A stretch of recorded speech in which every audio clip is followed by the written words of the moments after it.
Nah, selama ini riset yang luar biasa terjaga keakuratannya adalah risetnya para habaib. Video ini tidak menjawab pertanyaan Ki Imaduddin yang 12 tadi.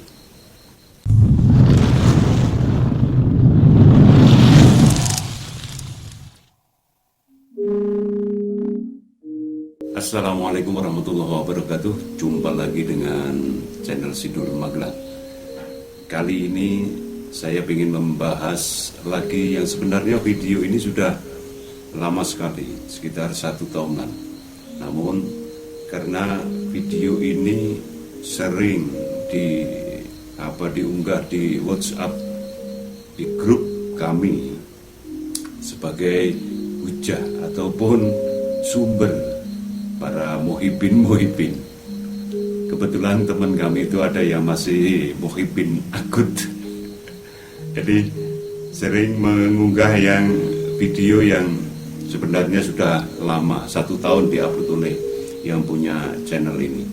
Baik, bukan berarti saya ini ingin mengkritisi, tidak sama sekali. Saya bahkan ingin dalam tanda kutip yang harus kita garis bawahi bahwa kita sedang ingin memahami apa dari narasumber. Nanti insya Allah akan saya taruh di deskripsi video ini saya temukan, atau yang mereka muhibbin upload, muhibbin share itu adalah berada di Facebook yang berdurasi 41,47 menit. Hal yang menarik setelah kami perhatikan dari narasumber yang tidak perlu saya jelaskan karena saya kepingin tetap takdim kepada beliau. Sedikit pun kami tidak ada merasa bagaimana, kami tetap takdim dengan ulama-ulama, bahkan kami ingin memahami. Intinya bahwa video ini saya pribadi ingin memahami apa yang sedang dijelaskan oleh narasumber yang nanti kita akan sama-sama nikmati bersama. Bahwa saya hanya akan membahas pada video itu, yang lain tidak. Nanti ada komentar, oh kamu itu siapa, lebih pintar siapa. Ini bukan masalah pintar atau tidak pintar. Saya cuma ingin membahas video pada yang durasinya 41,47. Kalau bisa saya simpulkan, boleh saya simpulkan ada 7 masalah atau yang narasumber diungkapkan pada video itu.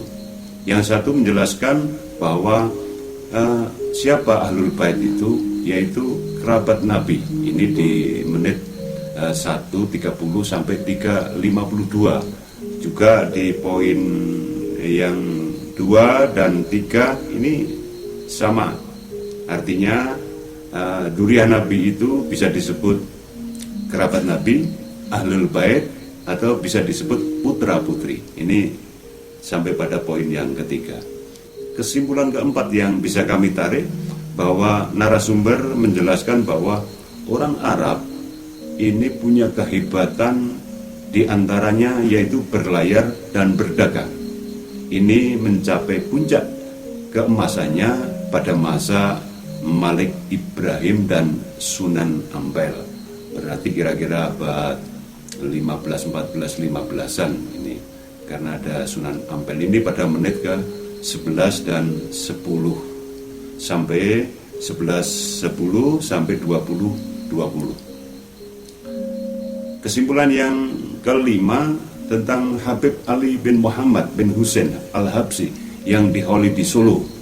Ini beliau menampakkan ataupun menjelaskan tentang kehebatannya Habib Ali bin Muhammad bin Husain Al-Habsyi ini. Kesimpulan yang saya tulis yang nomor 6 atau poin ke-6 adalah narasumber menjelaskan bahwa kehebatan di era modern para Habib ini adalah salah satunya adalah Habib Abdurrahman Al-Kaf ini mempunyai anak di Menteng yang menjadi tuan tanah dan ikut melawan imperial penjajah Belanda. Ya, beliau menjelaskan seperti itu. Yang ketujuh, bahwa yang terakhir sampai pada menit ke 41,47 beliau menjelaskan bahwa kehebatan Robitoh Alawiyah ataupun RA ini menjadi lembaga riset anak turun Nabi sambil menyetir hadis untuk mempelajari nasab seperti itu, bahwa narasumber menjelaskan Robitoh Alawiyah ini timnya sangat kredibel dalam meriset keturunan Nabi Muhammad SAW. Yang terakhir, masalah yang kelima adalah lembaga Robitoh Alawiyah atau dikenal Robitoh Alawiyin, yaitu lembaga organisasi Habaib Indonesia, berdiri 27 Desember 1928. Nah, selama ini riset yang luar biasa terjaga keakuratannya adalah risetnya para habaib, risetnya para sadah. Itu punya data-data tercatat, terbukukan sesuai dengan rekomendasi Nabi supaya mempelajari nasab. Mata silu Nabi arhamakum. Jadi menurut kami dari paparan di video ini tidak satu pun menjelaskan bahwa Habib itu adalah keturunan Nabi. Dari yang bisa saya simpulkan dari nomor 1 atau poin 1 sampai nomor 7, poin 7 yang bisa saya simpulkan dari saya menyimak seluruh menit demi menit, detik demi detik, tidak ada satupun narasi yang menyebutkan bahwa Habib itu adalah dzurriyyah Nabi. Hanya menjelaskan siapa Ahlul Bait, anak turun, ada Ahlul Bait, ada putra-putri, dan menceritakan kehebatan beberapa Habib yang ada di video ini. Padahal yang dipertanyakan oleh Kiai Imad ini salah satunya yang dari 12 pertanyaan Kiai Imad, salah satunya ya, ini pada poin ke 11 saya catat juga. Kitab-kitab yang hari ini menyebutkan klan Ba'alawi sebagai keturunan Rasulullah tidak mempunyai referensi kecuali hanya sampai abad ke-9 Hijriyah. Padahal yang diminta adalah di bawah itu 5, 4, 5 sampai ke 8 atau sebelum 9 Hijriyah. Dengan begitu berarti video ini ketika para muhibbin ini kok memberikan atau mengeser sebagai dalih, sebagai satu rujukan bahwa Habib itu adalah dzurriyyah Nabi di video ini, maka tidak ada jawaban yang menunjukkan, tidak ada narasi dari narasumber bahwa di video ini Habib adalah soheh keturunan Nabi. Tidak ada sama sekali diksi ataupun narasi yang seperti itu. Kalau pengertian siapa keturunan Nabi memang ada, bagaimana kehebatan salah satu dari atau salah dua dari Habib memang ada, tapi diksi atau narasi menyebabkan bahwa Habib ini keturunan Nabi tidak ada sama sekali, sehingga video ini tidak menjawab pertanyaan Ki Imaduddin yang 12 tadi. Kami pun sedikit mempelajari ilmu-ilmu sejarah dari kepada Profesor Dr. Nuruzzaman As-Siddiqi, sedikit juga belajar sejarah, terus kepada Profesor Mahasin, belajar sejarah. Jadi memang sejarah itu tergantung pada kekuasaan atau yang membuat. Tapi ada satu, menurut saya ada perbedaan. Ini kita berbicara sejarah karena kekuasaan politik, atau kita sedang berbicara fakta peristiwa. Kalau fakta peristiwa ini harus ditunjukkan dengan angka seperti matematis. Tidak bisa berubah sama sekali. 1 tambah 1 harus 2. Ketika kita bercerita tentang Wali Songo harus abad 14, 15. Tidak mungkin saya bercerita Wali Songo di abad berapa? 18, 20. Tidak akan mungkin, tidak akan gaduh atau tidak akan nyambung sama sekali. Itu karena hari ini banyak orang bercerita, saya sering mendengar di daerah Magelang ini, kalau ada tokoh di kampung itu terus dinisbatkan ini pasukannya Pangeran Diponegoro, padahal baru 19 sekian.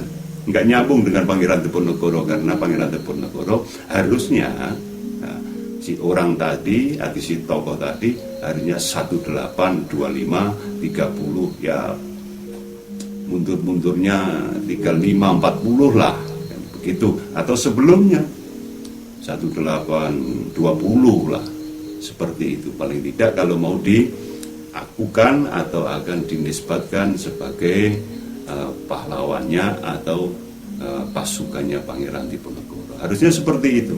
Jadi sejarah itu matematis, harus cocok tahunnya, dan banyak sekali. Ini kalau Kiai Ihya ini sangat rinci sekali perbedaan tahun demi tahun. Nanti kita sama-sama mengaji dan kita hanya nyun sewu.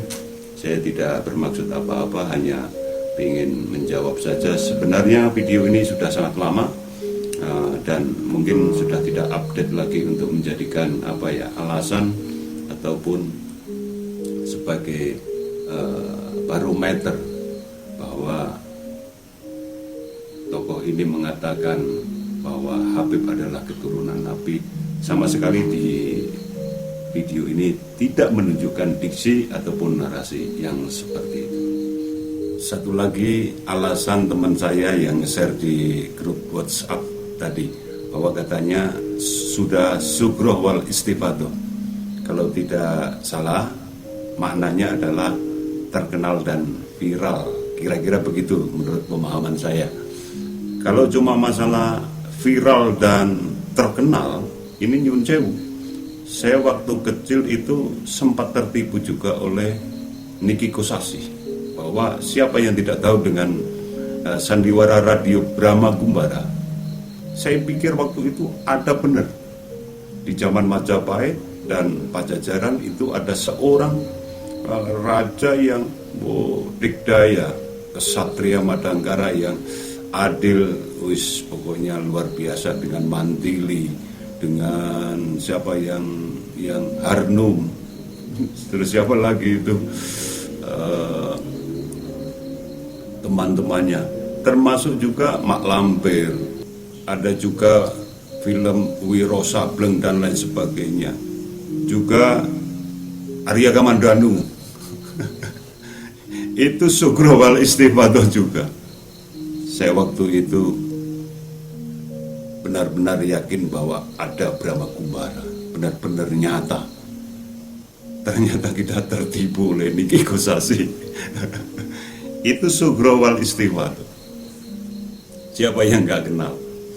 Siapa yang nggak mendengar adanya sandiwara radio Brahma Kumbara, Mak Lampir, terus Arya Dwi Pangga dan sebagainya itu. Dan itu dibuat seolah-olah nyata karena disejajarkan atau diceritakan ada Pajajaran, juga ada Majapahit, sehingga kita terlena seolah-olah Brahma Kumbara ini benar-benar nyata. Tapi itu adalah fiksi belaka. Karena apa? Itu bukan fakta peristiwa. Jadi memang sejarah dan fakta peristiwa itu agaknya harus kita maknani dengan yang berbeda. Kira-kira begitu. Demikian, sekedar ingin belajar dan memahami dari ulama-ulama kita, dari kiai-kiai kita. Sama sekali tidak sedang mengkritik, tidak, tapi kami justru sebaliknya adalah ingin memahami dari kiai-kiai, dari para sepuh Nusantara untuk memahami video yang memang karena kami sempatnya menerimanya video yang berdurasi sekitar 41,47 menit itu. Terima kasih, selalu berpikir secara ilmiah, karena Nyun Sewu hari ini banyak pelajar, banyak Nyun Sewu juga para penggiat belajar di pesantren ataupun di sekolah sudah tidak ilmiah lagi. Kenapa? Banyak menjadi muhibin. Ini sebagai gambaran bahwa kita harus tetap menggunakan akal pikiran, manut yo manut, tapi pikiran kita harus tetap digunakan agar apa? Ilmu itu benar-benar menjadi lebih bermanfaat kepada kita semua. Demikian, Assalamualaikum warahmatullahi wabarakatuh.